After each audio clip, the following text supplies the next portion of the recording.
جب آپ نئے نئے اللہ رب العزت کی طرف بڑھتے ہیں نا، نماز پڑھتے ہیں، اس کا ذکر کرتے ہیں، تو بڑا ہی سکون ملتا ہے، ایک روحانی اور وجدانی سی کیفیت طاری ہو جاتی ہے، سکون اور اطمینان والی کیفیت، مزہ آ جاتا ہے نا۔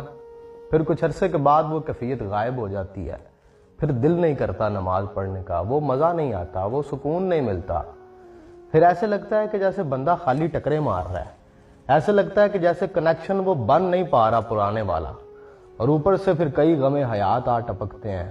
یہی ہے اصل نماز۔ وہ جو پہلے تھا نا، جب بڑا ہی مزہ آیا تھا، جب بڑی کیفیات عطا ہوئی تھیں، وہ دراصل ملن کی گھڑیاں تھیں، وصال یار کی لذت تھی۔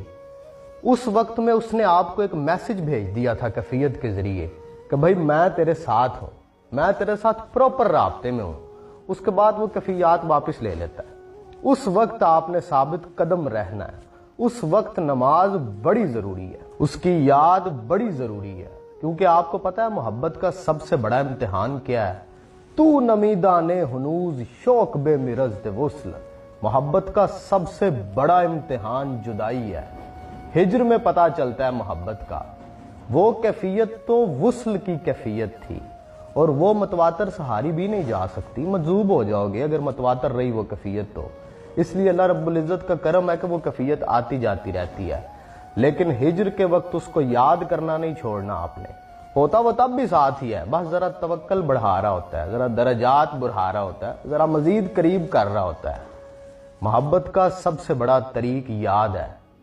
وصل میں یاد آسان ہے، جبکہ ہجر میں بڑی مشکل، اور ہجر کی راتیں تو ویسے بھی عام راتوں سے لمبی ہوتی ہیں۔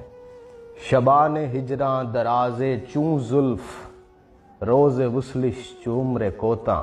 بڑے مسائل آئیں گے، دل فریب غم روزگار، اذیت مصیبت ملامت بلائیں، فوکس ٹوٹے گا، وسوسے آئیں گے، جھکیں گے کہیں اور، سوچیں گے کہیں اور، سکون کی بجائے اضطراب، ہجانی کیفیات، کشمکش۔